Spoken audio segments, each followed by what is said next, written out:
Take a quick pause. Did you know that over 90% of you watching haven't hit the subscribe button yet? If you're enjoying this video, take a second to subscribe and hit the like button. It helps us bring you more gripping stories every day.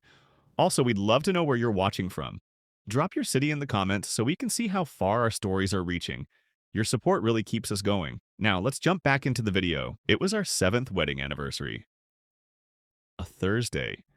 She insisted on celebrating early, said the weekend would be too busy with her family's charity gala.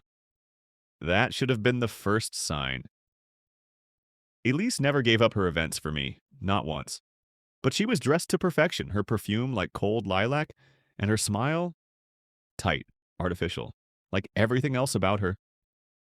I had bought her a simple gold bracelet, engraved with the coordinates of where we first met. Some meaningless sentimental gesture she would scoff at behind my back, I was sure. Still, I tried. I always tried, even when I shouldn't have. The dinner was at her family's country estate, the kind of place where paintings hang higher than your dignity and the chandeliers cast judgment instead of light. Her father sat at the head of the table, an old money scowl permanently etched onto his face. Her mother was sipping wine like she was nursing a secret, and her brother, Andrew, laughed too loud at his own jokes. I used to admire him. I wish I hadn't. Elise clinked her glass. That's when everything started to shift. The air tightened. Her voice rang out, bright and chirpy. "I have an announcement," she said, glancing at each face like she was casting a spell. My stomach twisted. "I'm leaving Daniel," she said. "We've grown apart, and honestly, I've been seeing someone else, someone who understands me." I didn't speak. Not right away. My eyes drifted to Andrew, and he smiled. Smug. Relaxed. As if he was proud of himself. I don't remember dropping my fork. I remember the sound it made, though, like a small betrayal hitting porcelain. My heartbeat didn't race. It slowed.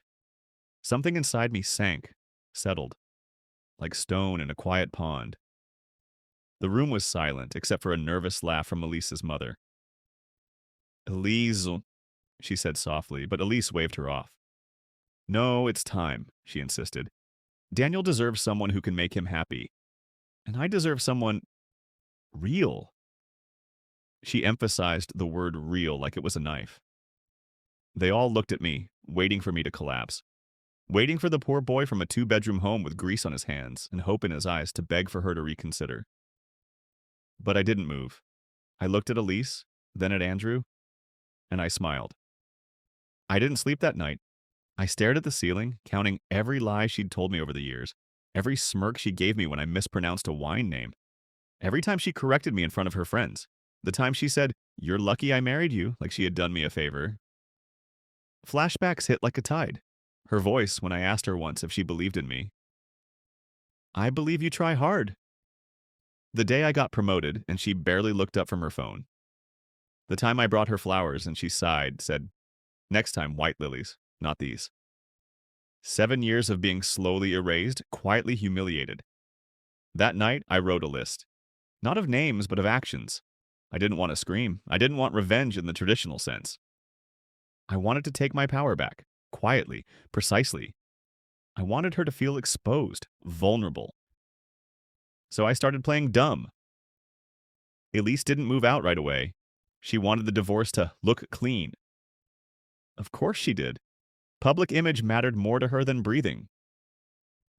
"I'll stay in the guest house," she said casually one afternoon, as if she hadn't detonated my life like a champagne bottle. "Whatever you need," I replied with a smile. I watched her grow bolder, careless. She thought she had broken me. She started bringing Andrew around more, under the guise of coordinating the split. I let them think I was numb. Let them have their little affair in the shadows of our shared home. What they didn't know was that I was documenting everything. Screenshots, audio, bank transfers. I hired a friend from college, Jake. He owed me. He specialized in quiet digital dismantling. We built a profile of Elise and Andrew's relationship. The photos, the hotel stays, the sneaked texts Elise sent while lying beside me some nights. Every crumb we gathered. Not to expose her, not yet.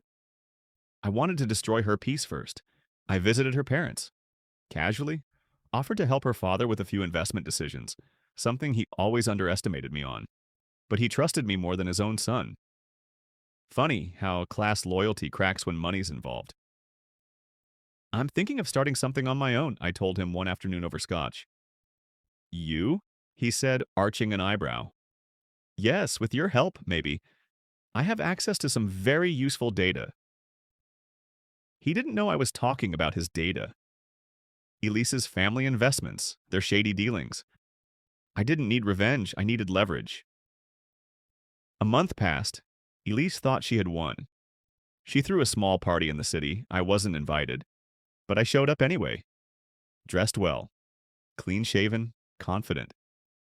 When she saw me, her smile twitched. Daniel, what are you doing here? I came to celebrate, I said. You're finally free, right? People stared. She shifted uncomfortably. Yes, I suppose. I leaned in. You always wanted someone who matched your world. I think you're about to realize you never understood mine. She blinked. That was the first flicker of uncertainty I'd seen in her since she announced the breakup. I walked away, left her standing there. 2 days later, her father called me. What did you say to Elise at that party?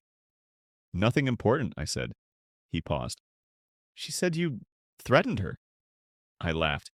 She must be feeling guilty. Click. One seed planted. I moved my things out that weekend. Left behind only a framed photo of us on our honeymoon. On the back, I scribbled a single sentence. People always show you who they are. Eventually, that was just the beginning. Elise thought I was gone, that I had crumbled and disappeared. But I was rebuilding, quietly, intentionally. I'd started working with one of her father's biggest rivals, an investment firm her family despised. I didn't mention my connection. I played it clean, played it smart. I brought them all the data Jake and I had uncovered, carefully sanitized and anonymously submitted. Deals that would fall through, money that would vanish. Elise's world started to shake. Then came the second dinner. The real anniversary, the actual day. She texted me that morning. I'll sign the divorce papers today. Let's keep it civil. I replied, of course. Meet me at the estate, just the two of us. She arrived dressed like she was stepping into a boardroom, not a battlefield. I greeted her with wine, her favorite, white, dry. She sipped, looked around. This feels nostalgic, she said. I smiled. I thought we should toast. Closure, right? She nodded. Sat down. Then I handed her the envelope. Not the divorce papers, photos, screenshots, audio transcripts, all neatly organized, all time-stamped. Her face paled. You've been watching me? No, I said. I've been listening and learning. She flipped through the pages, her hands shook. This won't change anything. I leaned in. It already has. Your father's lost 2 deals in the last month. Deals you didn't know I helped dismantle. Andrew? He's under investigation for tax fraud. Your joint accounts made things complicated. You thought I was weak. Her eyes welled up. You're bluffing. I stood, calm, certain. I'm not the same man you married, Elise. I'm the man you made, and I've stopped apologizing for who I am. She didn't speak, didn't move, and for the first time in 7 years, I felt taller than the chandeliers in that room. Elise didn't speak for a long time. She sat there clutching the folder, fingers trembling slightly, her face pale but composed. That was her strength, performance. But now her carefully crafted mask had started to crack. I could see it in the way she blinked too often, how she swallowed like her throat was dry. You don't have the nerve, she whispered finally. You wouldn't ruin me. You're not that kind of man. She was right once. I wasn't that kind of man. I was the one who held the door, stayed quiet during arguments, took the insults with a nod because love was supposed to be patient, right? But love turns to something else when it's trampled for too long, when respect is stripped away piece by piece until all that's left is the bitter residue of pride. I smiled calmly. I'm not here to ruin you, I said. That would be too easy. I'm here to set things right. She shifted in her seat, looking for an angle, a weakness. Her voice sharpened, defensive. If you think this little folder means anything, go ahead. My father will bury you in court. You'll be lucky if you get your socks in the divorce. I took a deep breath and leaned forward, lowering my voice. Your father won't touch this. You think I've been careless? He doesn't even know I'm the one feeding his competition. But when it comes out, when his reputation suffers, when your brother's accounts get frozen, when the public finds out how your family's wealth has been built on certain questionable decisions, he'll be too busy saving himself to worry about you. Her lips parted slightly, just the smallest flicker of fear. I didn't enjoy it. Not in the way she once enjoyed making me feel small, but it gave me clarity. Elise, I said, you've always been 3 moves ahead. But you forgot something simple. She stared. I don't need to destroy you. I just need to let you destroy yourself. I stood, buttoned my jacket, and started toward the door. You can keep the wine. It pairs well with regret. A week passed. The calls started. First from Andrew, then Elise's father. The investments I'd quietly sabotaged were beginning to fall apart. Elise tried to deny her role in them, but her signature was on enough documents to raise suspicion. Her father was furious, paranoid, and in the kind of panic only legacy men feel when they realize the walls aren't just closing in, they're crumbling. I didn't gloat. I didn't need to. I went back to my life, my quiet apartment, my simple routines. It was strange feeling peace in the silence. I hadn't heard Elise's voice in days, and for once, the absence felt like a gift. No backhanded compliments, no judgment in her tone, just quiet. One evening, Jake called me. She's trying to cover her tracks, he said. Too late, though. Everything's already been sent to the right hands. We're close. Close to what, exactly? Not revenge. That word still didn't sit right with me. This wasn't about evening a score. It was about reclaiming something I didn't even realize I'd lost, my sense of self. I remembered a conversation from early in our marriage. We were in Paris. Elise had surprised me with a trip for our first anniversary. At dinner in a candlelit restaurant overlooking the Seine, I told her I'd always felt out of place in her world. You're not, she said, brushing it off. You're just not polished. But I can work with that. I can work with that. That phrase haunted me for years like I was a project, a fixer-upper. Back then, I laughed it off. Tried harder, spoke less in front of her friends, stopped inviting my own to gatherings because they didn't fit the aesthetic. 7 years of trying to fit into a suit of a life that wasn't made for me. Now I wore what I wanted, spoke how I wanted, and strangely people started listening. 2 months later, I was called in for a meeting with the investment firm I'd partnered with. You're a valuable asset, the managing partner told me. Smart, patient, effective. He slid a folder across the table. We want to bring you on full-time, leadership position. The salary was triple what I made before, but more than that, it came with something I hadn't had in a long time, respect. I accepted calmly. Elise's name came up again a week later.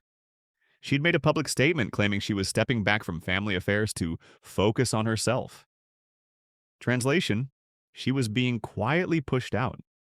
Andrew was under investigation. Elise's parents were scrambling. The family's empire wasn't collapsing, but there were cracks in the marble. Ones that would never go unnoticed again. And me? I went on as if nothing had changed. I smiled more, took walks, slept better, until she showed up at my office. It was late. I was finishing up some files when I heard a knock. I looked up, and there she was. Elise. Hair slightly out of place, makeup lighter than usual. She looked tired. I didn't say anything, just gestured to the chair. She sat, folded her hands, and for a long time, just looked at me. You really did it, she said. I waited. You dismantled everything, quietly, without even raising your voice. I gave a slight shrug. You gave me the blueprint. I just learned from the best.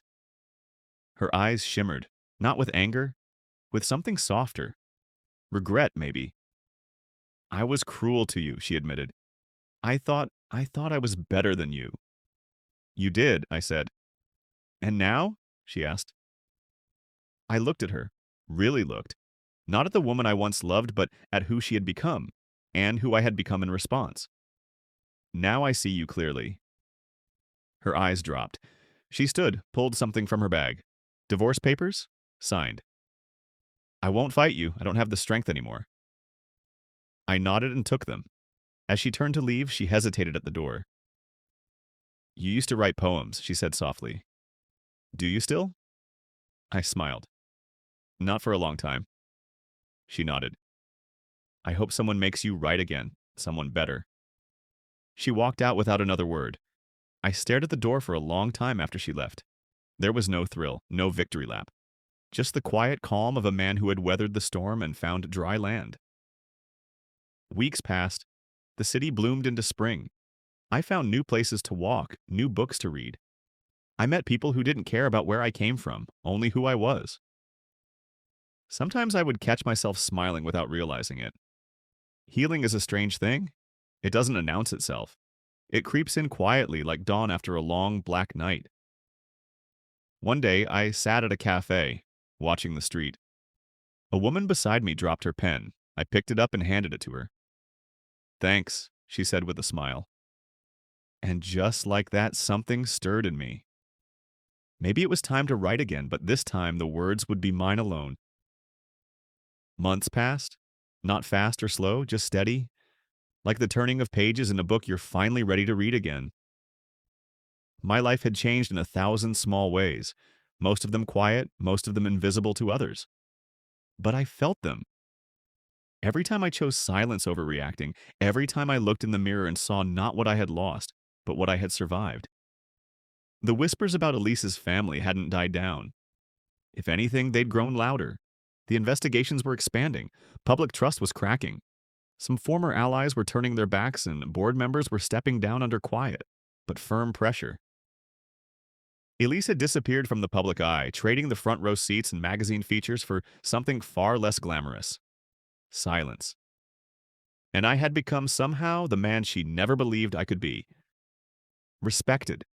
Centered. Feared even, not for ruthlessness, but for something far more unsettling to people like her. Restraint. I wasn't chasing anything anymore, not her approval, not validation, not revenge. I was simply living, on my own terms.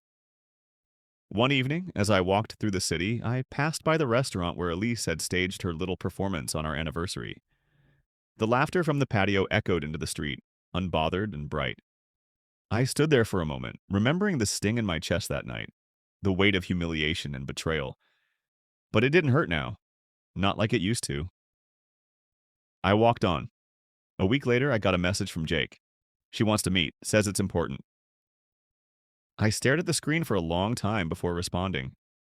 Where and when? We met at a quiet garden cafe. Neutral ground. Safe. I arrived early as I always did now, preferring control over surprise. Elise showed up 15 minutes late, dressed in something far simpler than I'd ever seen her wear. No designer bag, no entourage. Just a woman stripped of her armor.